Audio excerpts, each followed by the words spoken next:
Muy buenas noches, chicas. Bienvenidas a lo que es una sesión más, Historia de México. Y el tema que vamos a ver a continuación es independencia. ¿Sale? Para empezar, cabe aclarar que la guerra de independencia contra la la guerra de independencia de la Nueva España no fue un conflicto en contra de una potencia extranjera como tal, porque aunque se intenta separar este territorio del Imperio Español y comenzar un camino hacia la autonomía, el conflicto prácticamente va a ser peleado por todos los estratos de la sociedad. Es decir, que vamos a encontrar peninsulares, tanto del lado de insurgentes como del lado de los independentistas o insurgentes. Lo mismo va a suceder con los criollos, con mestizos e incluso hasta con comunidades indígenas.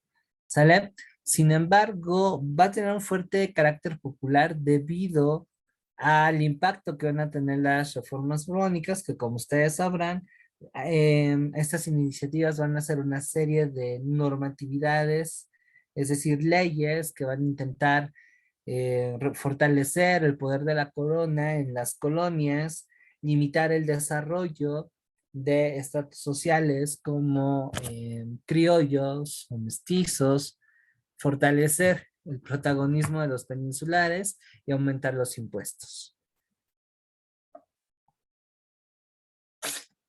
A esta cuestión, pues hay que tomar como punto de partida la crisis que va a representar la invasión de Napoleón a 1808, la cual literalmente va a descabezar el sistema político español de aquel entonces, en tanto que la piedra angular de la monarquía era el rey. ¿Y qué creen? Napoleón va a encerrar tanto al rey como al príncipe heredero fuera de España. De hecho, Napoleón va a ese lugar porque el rey y su hijo, el príncipe, no se llevan nada bien. Entonces, bueno, un poco para ir continuando, eso va a fortalecer las inquietudes de autonomía de algunos grupos criollos, los cuales paulatinamente van a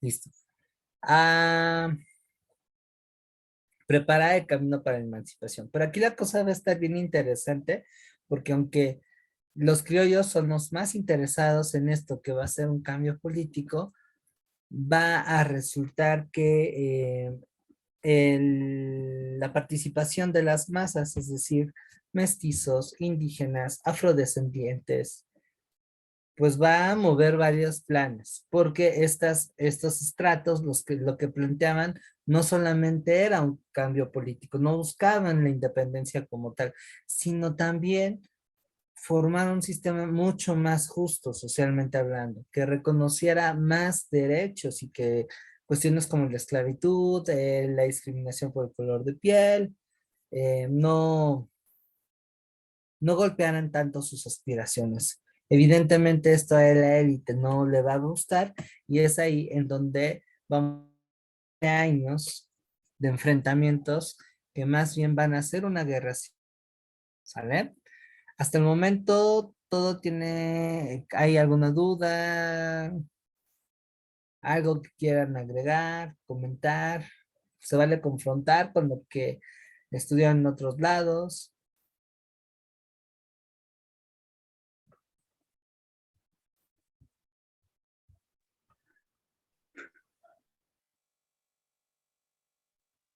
Por el momento nada que comentar ni preguntar. Ok, muy bien. Gracias, Angélica.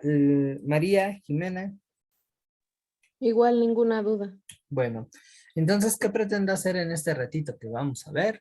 Pues comprender, en primera, las principales particularidades de este movimiento. En segunda instancia, lo que vamos a ver es que este conflicto va a traer una enorme división a la sociedad novohispana porque también se van a enfrentar diferentes proyectos políticos de cómo organizar este nuevo país. Varios de ellos ya se gestaban incluso antes de la consumación de independencia.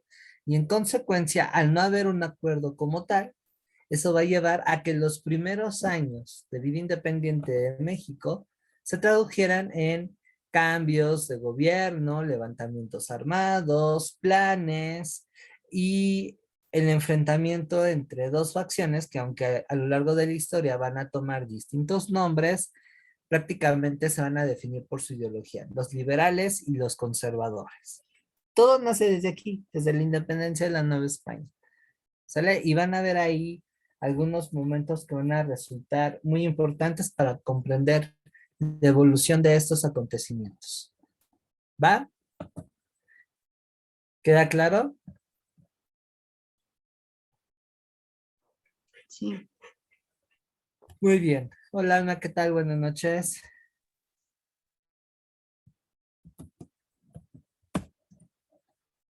Bien, entonces un poco para repasar, las causas inmediatas de la independencia de la Nueva España va a ser la decadencia del Imperio Español, los efectos políticos, económicos y sociales de las reformas borbónicas, los cuales ya mencioné, y la desigualdad social que va a producirse de la manera en cómo estaba organizada la sociedad novohispana, que era el sistema de castas, que bueno, esta discriminación y desigualdad se va a agravar con la implementación de las reformas borbónicas. Esto va a tener a mucha gente bastante molesta. Otros elementos que van a ser también muy importantes va a ser la devaluación de la plata. Recuerden que la plata va a ser el principal producto de exportación de la Nueva España y por lo tanto va a ser su economía. Y cuando esto se devalúa, su poder adquisitivo baja y entonces tengamos problemas. Ahora, pueden haber condiciones como las que mencioné, que se denominan condiciones materiales, y no haber un conflicto que busque cambiar las cosas. ¿Cuál creen que sería el ingrediente secreto para empezar a mover el avispero a una revolución?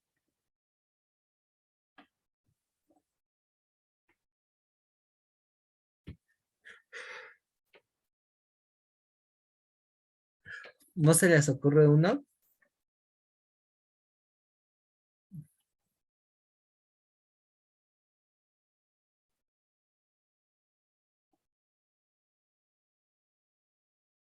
Porque puede haber inestabilidad política, una debacle económica, tener una serie de malestares sociales, por ejemplo, las desapariciones de chicas, la inseguridad a un nivel bastante deplorable, y aún así no querer plantarle cara al gobierno y cambiar las cosas. ¿Qué es lo que haría falta?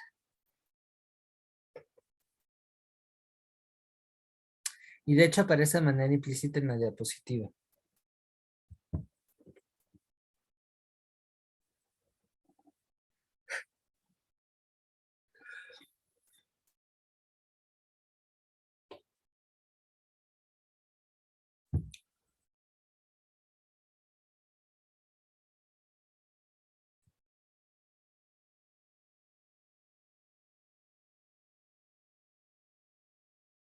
¿No, no se les ocurre uno? ¿No se les ocurre ese ingrediente secreto para que la gente diga, sí, ya estoy hasta la madre y vamos a pelear por mejorar las cosas?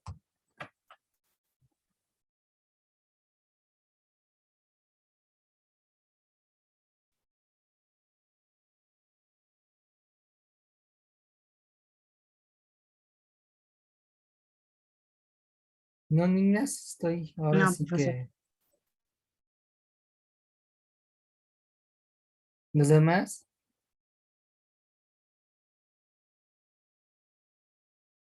Creo que cuando fue el tema de historia universal, un Mm, tema de historia universal, igual planteó esa pregunta. claro, Pero cuando había, fue Revolución Francesa. ajá, pero creo que había dicho ideas, algo así como respuesta. Claro, exacto, los principios, las ideas. Sin ideas, las acciones no llegan a ningún lado, no tienen una dirección. Es más, ni siquiera si no hay ideas, las acciones no suceden. Y lo podemos ver en ustedes mismas. ¿Por qué están aquí? ¿Por qué aspiran a entrar a la universidad? No niego que hay condiciones materiales que las lleven a tomar esa parte en su formación, mejorar su trabajo, ganar un poco más de autonomía, tener otras experiencias, incluso hasta conocer gente, sí, en pleno 2023. Y hace no mucho eh, coincidí con una chica que ella no le interesaba el estudio. Ella entró a la universidad y es muy brillante, por cierto, solo para conocer gente. Algo así como una especie de Tinder de Davis. Y eso fue lo que le llevó a enfrentarse a un examen de admisión y paulatinamente aprobarlo y estar el mayor tiempo posible ahí en la universidad. Yo no me lo podía creer. Dije, no, esos ya no pertenecen a la actualidad de Mangos, que conoce esta chica y va. Entonces, ¿qué es lo que nos tiene aquí? Las ideas. En el caso de la independencia de la Nueva España, pues son las ideas las que de alguna manera van a darle un sentido a las acciones y van a promover realmente una independencia. Am, y justo esas ideas que después van a evolucionar en proyectos de nación, es decir, en optar por una propuesta de este sistema va a servir para que el país pueda llegar a su máximo desarrollo. Y esas ideas convertidas en ideologías políticas, incluso desde la misma independencia, va a encaminar en choques entre ellos. Desde la misma independencia se va a ver una tendencia que va a ser muy propia de pues buena parte del siglo XIX mexicano. Ah, pues yo pienso que es una monarquía la mejor manera de conducir el país al éxito. No, la república. Y se empiezan a pelear. ¿Sale? Entonces son las ideas, no pierdan de vista eso. Y en este caso las ideas van a estar enclavadas en el nacionalismo criollo, que es un sentimiento de pertenencia que se va a desarrollar desde el siglo XVIII. Y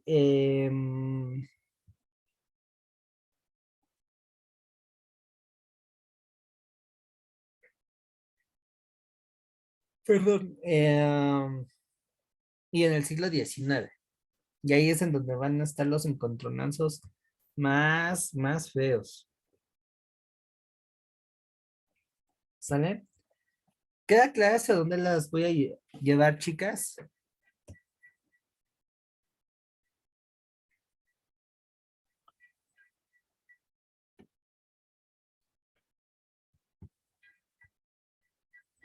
Sí, profe. Muy bien. Entonces, bueno, algunos antecedentes de la guerra de independencia, los viajes de Alexander von Humboldt y lo que va a fregar todo, la invasión napoleónica en 1808. Aquí vamos a ver un poco más a profundidad un tema que se vincula a revoluciones hispanoamericanas, ¿sale? Entonces, bueno, a preparar el terreno, cuando se enteran que Napoleón va, más bien encarceló al rey y a su heredero, pues eso genera una crisis en España, porque España, al ser un absolutista, piensa que el rey no solamente encarna el poder, sino la soberanía del reino, es decir, la cualidad de un pueblo de ser dueño de sus propios destinos. Y ahí cambia la cosa porque los españoles, para resistir a los franceses, van a adoptar posturas políticas liberales venidas de la Ilustración. Aquí, este señor, Primo de Verdad, se le ocurre de que pues, no quiero ser francés, la mayoría de España tampoco quiere ser francesa, pero pues, el gobierno según nos está robando, entonces hay que conspirar para separarnos, mientras allá se calma el pedo. Y van a ser tres conspiraciones las que van a preparar el camino de la guerra. Nunca salieron bien, no faltó el chivatón que le avisara a la corona. Pero al final el mexicano dice, ah, chinga su madre, una no es ninguna, ¿no? Vamos. ¿Sale? Entonces, la última es la de Querétaro, es la más significativa, porque ahí de manera directa va a conectarnos con el inicio de la Guerra de Independencia. ¿Sale? ¿Hasta aquí vamos bien?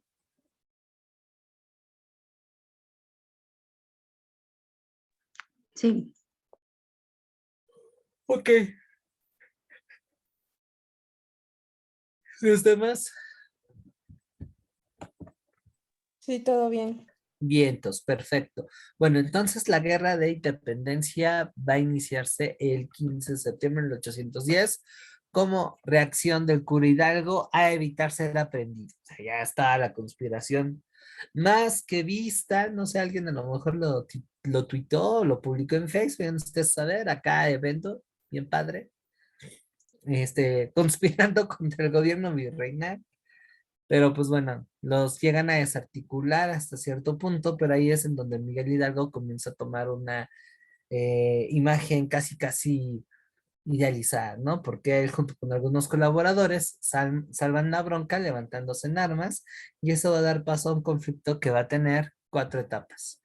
Inicio, que va del 10 al 11, organización, que va del 11 al 15, resistencia, que quizá es una de las más fundamentales etapas del movimiento independentista novohispano, porque ahí se van a fraguar algunas ideas políticas que más adelante se van a enfrentar entre sí y va a generar pues muchas pérdidas para el país. Esa etapa particularmente me resulta bastante interesante. ¿Sale? ¿Dudas respecto a la independencia, sus raíces, cómo esta se va a dividir?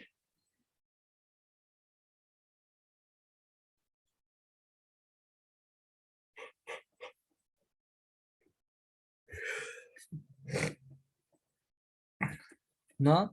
Porfa, contéstenme, chicas, porque si no siento que navego a la intemperie. No hay dudas. Gracias, Jimena. Bueno, vamos con la primera etapa, que como ustedes sabrán, pues estalla en Dolores Hidalgo con el famoso grito de Dolores. Aquí cabe señalar que el ejército que levanta Hidalgo y sus colaboradores no es propiamente un ejército, es una muchedumbre llena de inconformidad, molestia y está hasta el hartazgo por la opresión del propio sistema. Ella les dio un cacahuate que si ruso, que este que el otro. Al campesino en medio quiere revancha, quiere medios que estabilicen su vida y es bastante lógico. Cuando la situación está muy desesperada, haces, tomas una decisión radical para poder mejorar las cosas. En este caso fueron esta masa, pues, gente que va a salir, que poco a poco se va a conformar durante esta primera etapa, va a tener algunas victorias muy importantes, como Guanajuato y el Monte de las Cruces, muy famoso por cierto, pero al dudar de si se toma o no la Ciudad de México, pues va a llevar a un retiro que posteriormente se va a traducir en la derrota de esta primera etapa.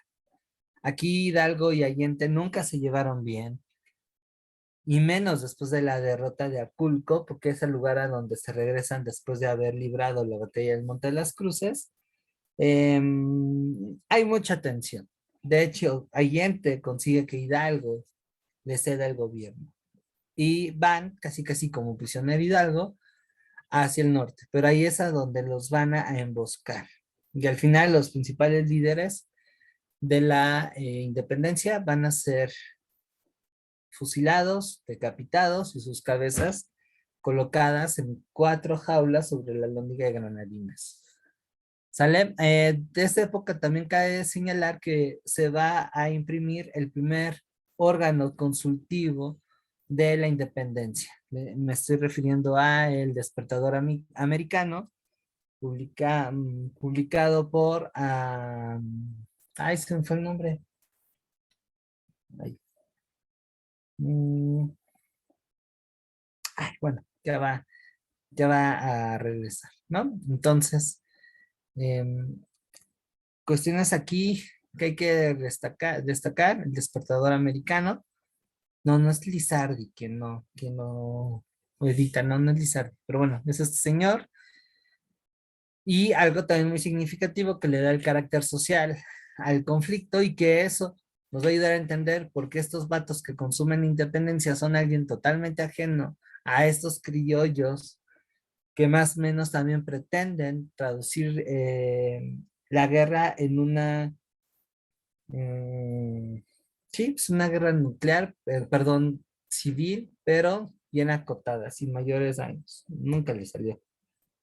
Pero más o menos quedó claro.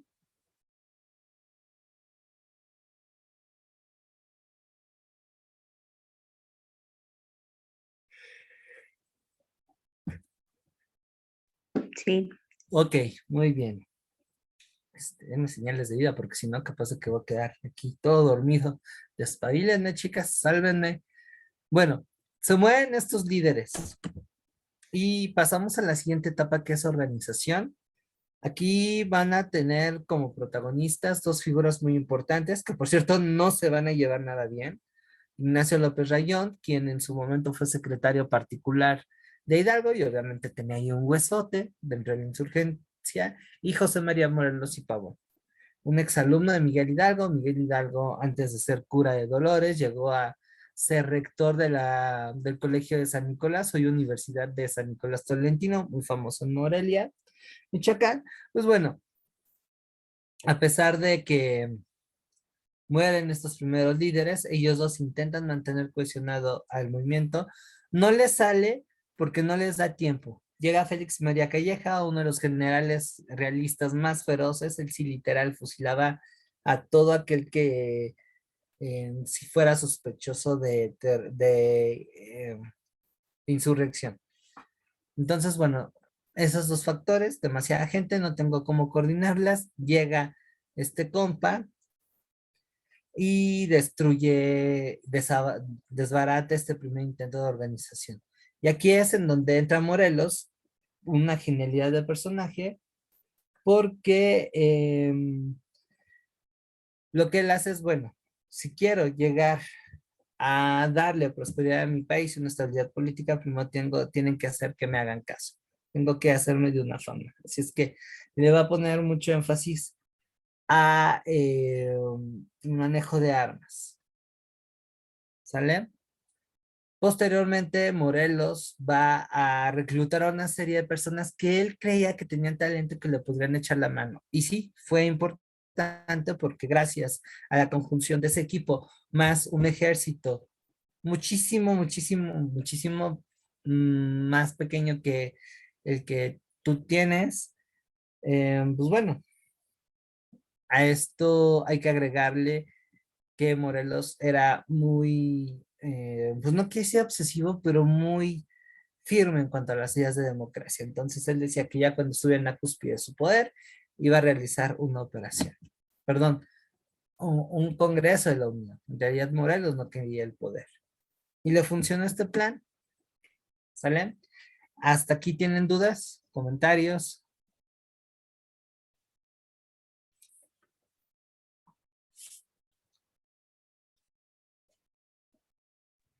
no, ¿No? Bueno, entonces logró cumplir esos propósitos, pero el Congreso no pensaba como Morelos. La fama de Morelos va a tomarla con mala leche algunos que después van a ser diputados del Congreso, y eso va a generar una tensión entre Morelos y el Congreso de Chilpancingo, que cada vez, bueno, es más complicado. Aquí también cabe señalar que Morelos tiene derrotas militares muy importantes, como el de Loma Santa María o en Puro Adán, en donde capturan a su mano derecha y después lo fusilan. Esa mano derecha era Mariano Matamoros. Poco después, Morelos, ya totalmente reducido a ser la escolta del Congreso que no sirve para nada, pues va a tener que presentar una batalla en suma desventaja en noviembre de 1815. Lo van a capturar y después lo llevan aquí a la Ciudad de México para ser fusilado en Ecatepec. Ecatepec, tan especial desde tiempos de la independencia.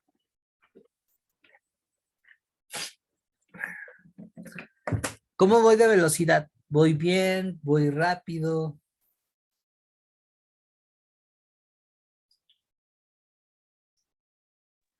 para mí bien. Ok, muy bien. María Fernanda, Jimena, Alma. Ok. Pasamos a eso no. A la tercera etapa, que es la de la resistencia. Como se habrán dado cuenta, el ejército insurgente va a perder mucha cohesión. Se va a morir líderes que eran relevantes, sobre todo Morelos, y eso implicó a que los grupos que seguían en pie de guerra se regresaran a las montañas y desde ahí hostigaban al ejército virreinal o realista. Pero la situación se vuelve todavía más terrible cuando en 1816 sube al poder un nuevo virrey, un tal Juan Ruiz de Apodaca. Y este cuate va a cambiar de estrategia de combate. En vez de fusilar a todos los prisioneros insurgentes, les decimos que si los perdonamos, pues pueden incorporarse al ejército con el rango que obtuvieron en independencia. La verdad es que fue muy, digamos, tuvo muchas habilidades y supo manejar esta onda de la paz. En el caso de Juan Luis de Apodaca, pues eso va a minimizar mucho la resistencia. Bastantes insurgentes van a decir, ¿saben qué? No, ya la goma, ya no juego. Bajen este carro, por favor. Van a haber otros que sí se van a mantener, pero son mínimo. Y bueno, este frío, este turbio escenario lo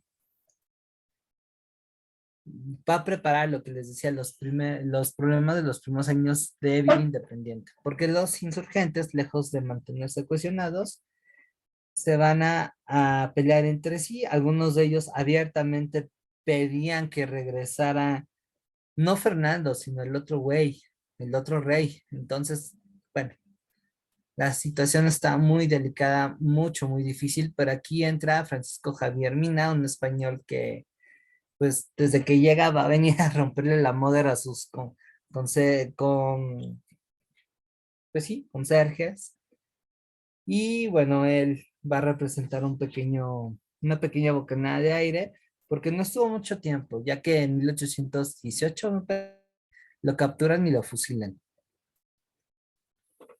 Entonces, ya a partir de aquí, estar en independencia es un caos porque se están disputando entre quienes, sí, sí, apoyamos a la élite y quienes, a la gente, a la banda. Desafortunadamente, la estancia de este señor, ay, se me fue el nombre, de Francisco Javier Mina, no va a ser duradera porque tristemente desde un principio entra como un reo de alta traición a los ojos de los españoles y le van a combatir.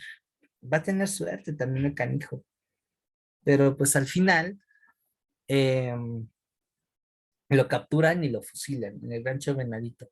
¿Y de quién les hablo? De Francisco Javier Mina. Entonces, bueno, valió cake y solamente unos poquísimos insurgentes van a mantener la viva la llama. Curiosamente, todos fueron discípulos de Morelos y de alguna manera sus oficiales auxiliares. Entonces, cuando se reúne el Congreso, pues ya dicen, ¿sabes qué? Esto se plantea. Aquí por primera vez se habla de educación, entre otras cosas. ¿Sale? ¿Dudas hasta aquí?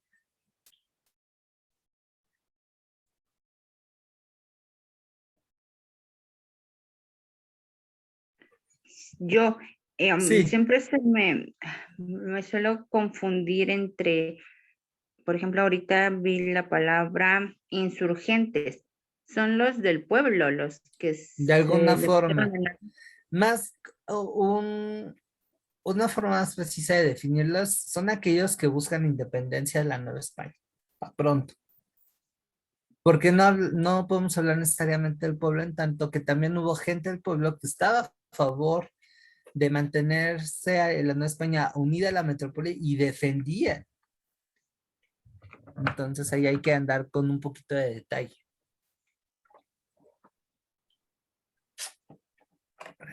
Y Pero ahorita sí, aún no se ve ese término de la derecha y la izquierda. Cuando se ve eso, eso sí me confunde.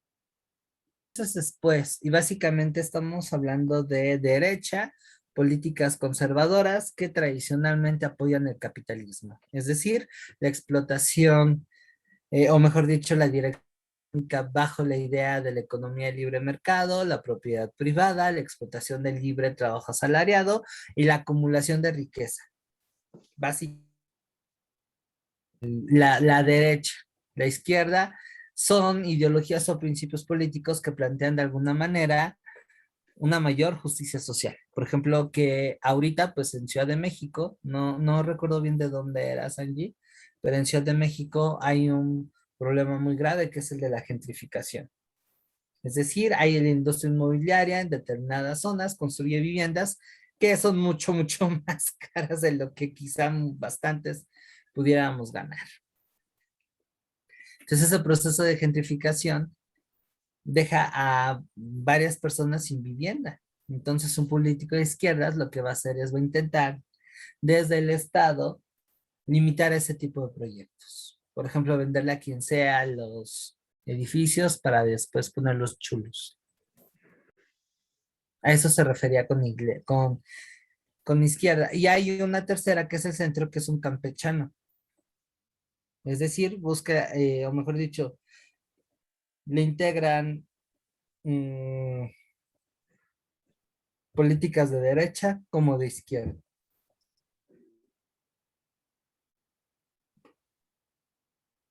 Está bien, gracias. Y soy ¿Sale? de Zumpango. De Zumpango, bueno. Sí. Híjole, ¿no te despiertan las llegadas a los aviones? No, aquí no sé, ni se escuchan ni se ven. Ay, qué bueno. No, imagínate qué broncas. Bien, entonces pasamos a la última parte de independencia, que es consumación. Y está interesante esto, porque tras 10 años de lucha, aquí prácticamente los realistas ganaron.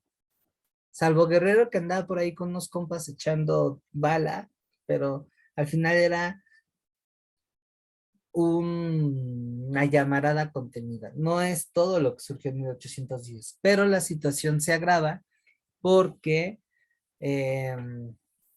Napoleón III Fernando VII va a ser obligado a aceptar un conjunto de leyes que se redactaron mientras los franceses intentaban conquistar España. Y uno de esos documentos, que se conoce como la Constitución de Cádiz, lo que plantea es darle mayores privilegios a las colonias. Pues no solamente a la élite, sino al pueblo llano. Entonces, eso llevó a que el arzobispo de México, el obispo de no sé cuál, con el licenciado tal cual, que es consejero del rey, pues aplican, no, o sea, las colonias tienen más recursos. Así que eso no le va a gustar. No le va a gustar para nada a digamos, a la élite del ejército y de la iglesia, y van a armar una constitución. Ahí es en donde nombran, perdón, la conspiración de la profesa. Ahí es en donde se nombra a Agustín de Iturbide a que haga la independencia, pero para que se pudieran pervivir todos esos privilegios. Y uno de ellos, pues, va a ser que México adopte un sistema de gobierno monárquico. Obviamente a los antiguos insurgentes esto no les va a gustar, pero bueno, aquí vamos con la parte bonita. Entonces, Iturbide va a ser comisionado por esta junta que pacifique el sur, lo que hoy es Guerrero, y tenga chance de negociar con el judío este. Entonces, Agustín intenta vencer a Guerrero, cosa que no sucede, y después pues, aplica otra estrategia muy de mexicanos, la negociación.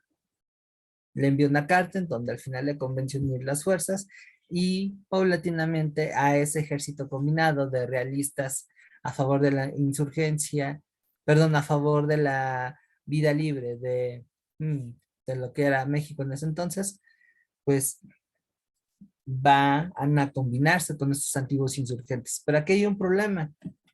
los antiguos insurgentes traen otras ideas, plantean que lo mejor es irse por una república. Entonces, por tal razón, México no ha concluido realmente su independencia y empiezan a haber piques entre distintos grupos políticos.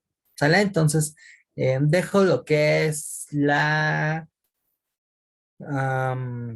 diapositiva que tiene que ver con el plan de las 3 garantías para que ustedes lo tomen nota de ello y pues lo guarden, porque sí llega a ser un tema bastante importante. ¿Dudas hasta aquí?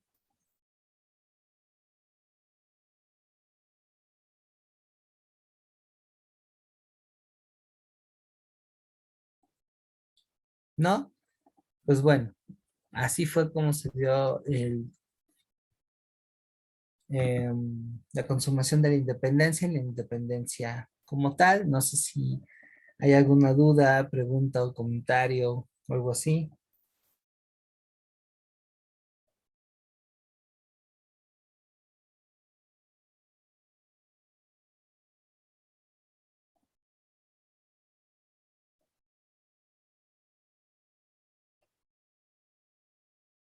No, no hay dudas, chicas.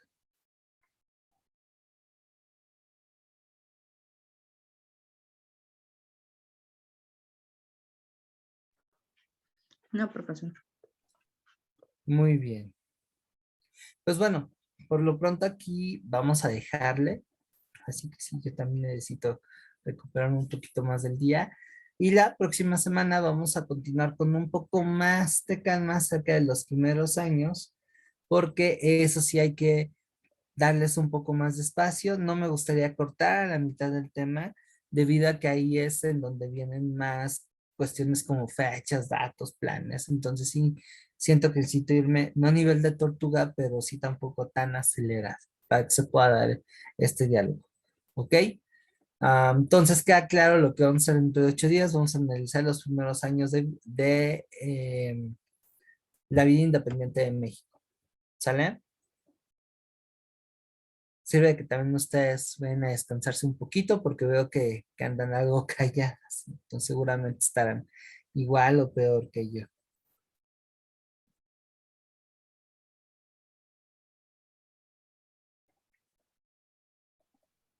Está bien, profesor. ¿Ok? Bueno, pues váyanse a descansar, a dormir. em, Manténganse al pendiente del chat, por favor, de lo que subo. Y pues bueno, ya casi estamos del otro lado. Cuídense mucho. Descanse, hasta mañana. Hasta luego, bye. Hasta luego. Luego. Bye.